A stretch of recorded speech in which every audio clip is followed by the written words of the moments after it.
साहब, वो घर बहुत दिनों से खाली पड़ा है। उस घर में कोई रहना नहीं चाहता।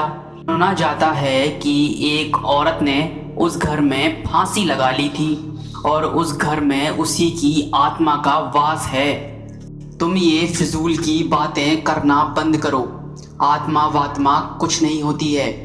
राघव ने टैक्सी ड्राइवर को झपटते हुए कहा। राघव का पिछले हफ्ते ही माला गांव में तबादला हुआ था। पूरे हफ्ते नया घर तलाशने के बाद एक ही घर उसे मिला था जो बिकाऊ था, तो उसने जल्द ही वह घर खरीद लिया।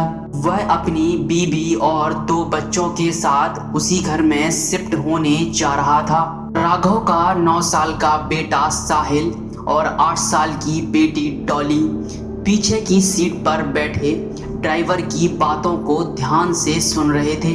थोड़ी देर बाद डॉली ने सुनीता से पूछा, मम्मी, क्या सच में भूत होता है? राघव की बीबी सुनीता भी उन्हीं बच्चों के साथ पीछे की सीट पर बैठी थी। सुनीता ने दोनों बच्चों को समझाते हुए कहा, नहीं बच्चों, भूत नहीं होता है। अंकल तो कहानी सुना रहे थे। राघव ने एक बार फिर ड्राइवर से कहा, ये सब कहानियां बनाना बंद करो, बच्चे डर जाते हैं। साहब, मैंने जो सुनी थी वो आपको बता दी, अब आगे आपकी मर्जी। ड्राइवर ने राघव से कहा। शाम का समय हो गया था, सूरज ढलने को था, लेकिन अभी भी हल्की सी धूप खिली थी। राघव ने ड्राइवर से पूछा, अभी और कितना समय लगेगा? बस पहुंच ही गए साहब, ड्राइवर ने जवाब दिया। थोड़ा और आगे जाने के बाद एकाएक ड्राइवर ने टैक्सी रोक दी और कहा, लो साहब, आपकी मंजिल आ गई। राघव ने टैक्सी से नीचे उतर कर देखा तो ड्राइवर ने टैक्सी लगभग 100 मीटर पहले ही रोक दी थी। राघव ने ड्राइवर से पूछा, तुमने टैक्सी पहले क्यों रोक दी? अभी थोड़ा और आगे चलो। साहब, अब मैं आगे नहीं जाऊंगा, भले ही आप मेरे पैसे काट लीजिए। शाम के समय कोई भी यहाँ नहीं आता, ड्राइवर ने राघव से कहा। राघव ने उससे ज़्यादा बहस नहीं की और उसका किराया दे दिया। ड्राइवर ने उसके दोनों बैग छत से उतार दिए और टैक्सी मोड़कर फिर से वापस चला गया। सड़क बिल्कुल सुनसान हो गई। दूर दूर तक कोई भी नजर नहीं आ रहा था। सूरज भी डूब चुका था। राघव और सुनीता दोनों ने एक एक बैग उठा लिया। फिर दोनों अपने घर की ओर बढ़ने लगे। थोड़ी ही देर में मेन गेट पर पहुंच गए। गेट पर जंग खाया हुआ पुराना ताला लटक रहा था। तभी न जाने कहां से उनके पास एक औरत आ गई। हाथ में लाठी लिए थी। उसके बाल उलझे से थे। चेहरे पर काफी झुर्रियां पड़ी थी। लगभग 90 साल की तो होगी ही। उस बूढ़ी औरत ने उनसे पूछा, तुम लोग कहाँ जा रहे हो? राघव ने उसे बताया, हम लोग इस घर में रहने के लिए आए हैं। उस बूढ़ी औरत ने जैसे ही यह बात सुनी, वह जोर जोर से कहने लगी, लौट जाओ यहाँ से, लौट जाओ, वह किसी को नहीं छोड़ेगी। यहाँ जो कोई भी आता है वह जिंदा वापस नहीं लौट पाता। तुम सब मारे जाओगे। लौट जाओ यहाँ से, लौट जाओ, अभी भी समय है, वापस चले जाओ। तभी उस घर का चौकीदार राम सिंह वहाँ आ गया।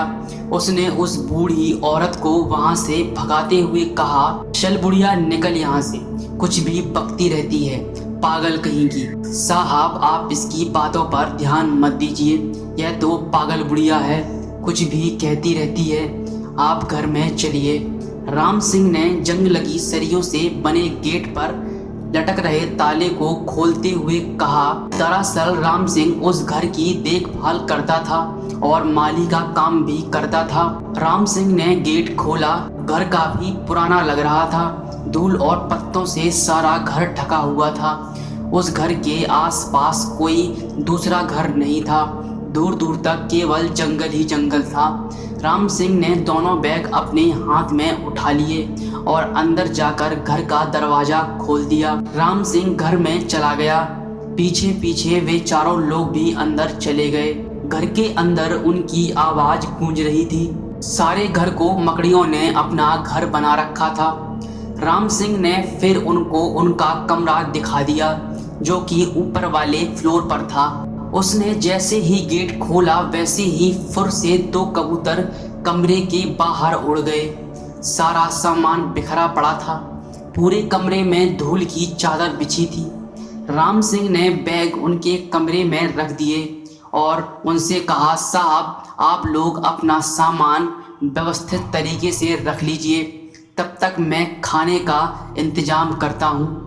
राम सिंह चला गया।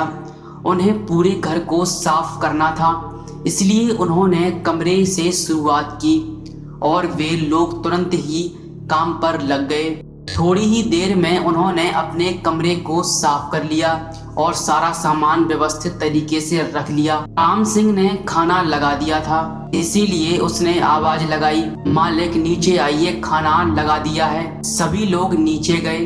राम सिंह ने तभी खाना परोसा। खाना बहुत स्वादिष्ट बना था। सभी लोग खाना खाने लगे। खाते खाते राघव ने राम सिंह से उन अफवाहों के बारे में पूछा तो राम सिंह ने कहा, क्या साहब आप भी इन लोगों की बातों में आ गए। जब वे खाना खा चुके तो राम सिंह उन्हें कमरे तक छोड़ने गया।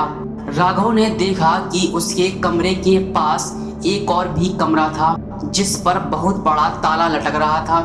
राघव ने पूछा, इस कमरे में ताला क्यों लगा है। राम सिंह ने उसे कमरे के बारे में कुछ नहीं बताया। राम सिंह ने राघव से कहा, साहब इस कमरे के बारे में मुझे कुछ नहीं पता, बस आप इस कमरे के अंदर मत जाना और ना ही इसे खोलने की कोशिश करना, जितना हो सके इस कमरे से दूर ही रहना। राम सिंह ऐसा कहकर वहां से चला गया। फिर वे सभी लोग कमरे में आ गए। सुनीता ने राघव से पूछा, डॉली कहाँ है। राघव ने देखा डॉली उनके बीच में नहीं थी।